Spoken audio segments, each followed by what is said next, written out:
Hello, my name is Rachel Kinsler. Welcome back to another episode of Eating Adventures. Today we're going to be making sweet potato pie.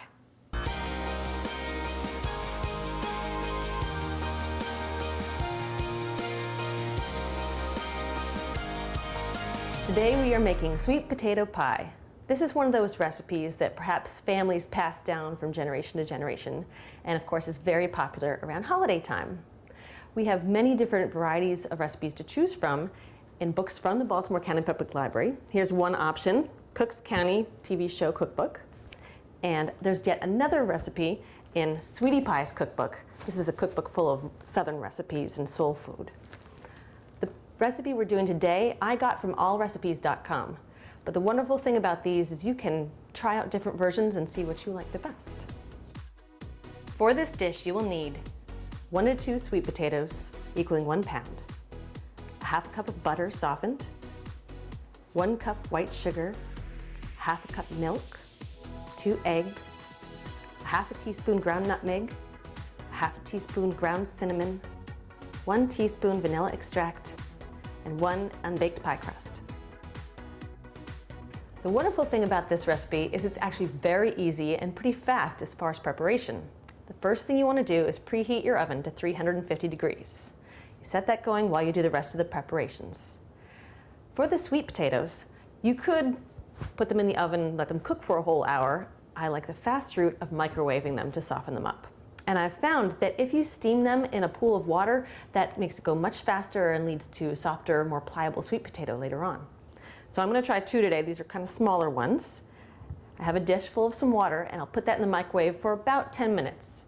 After that, check and see if they need more time. And if so, put it in for just a couple minutes more. So you might want to pour off some of the extra water from there, and then you're ready to de-skin your sweet potatoes. Be careful, they are extremely hot to work with. You always have the option of waiting a while and letting them cool down.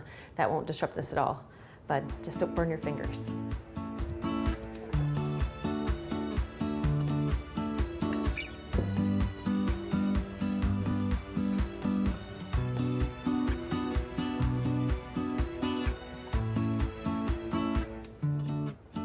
Now that we have de-skinned our sweet potato, we'll be adding this to the mixing bowl, as well as the half cup of butter, which equals about 1 stick that's been softened.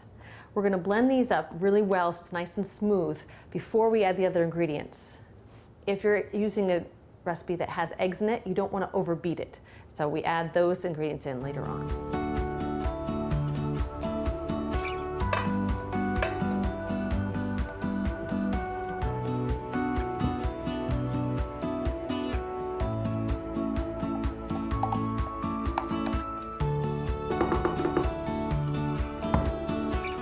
Always make sure you lock your mixer.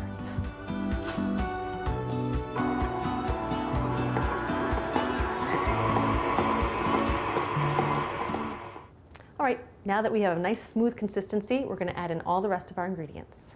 We have half cup of milk, do 1 cup of sugar, and then we're going to add in our vanilla and our spices. You all know, if you've seen this show before, that I like playing around with amounts a little bit.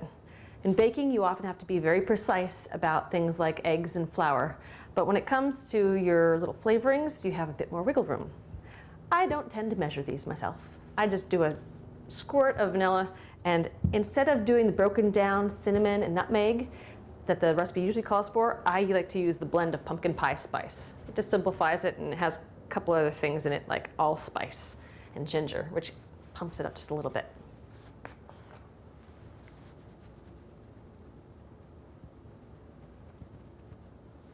I like to be generous with spicing.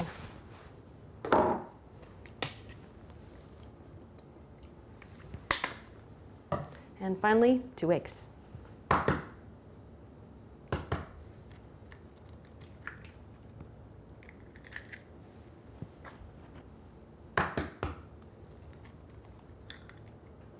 We blend up again this time a little bit more slowly so you don't spatter your ingredients everywhere.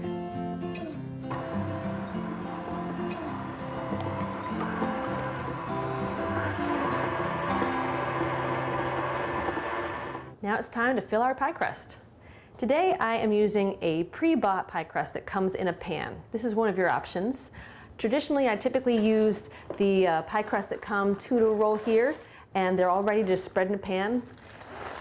But you also have the alternative of making your own pie crust. I'm not going to go into that today, but that's another project that different families have their own recipes for too. So you have a couple different options there.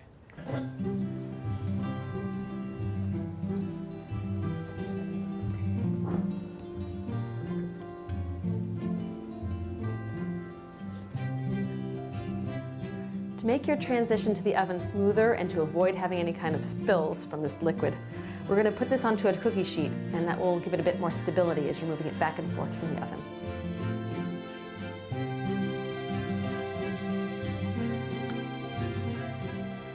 Now we put it in the oven for 1 hour.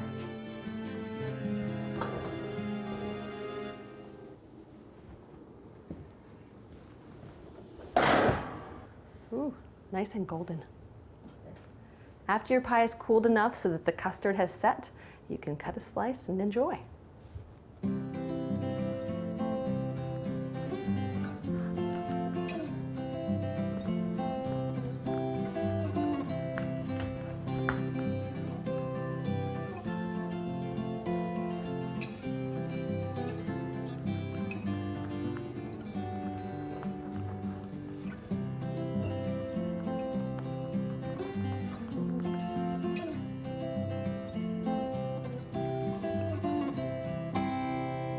Sweet potato pie, just in time for the holidays. You can serve this with whipped cream, ice cream, or just as it is.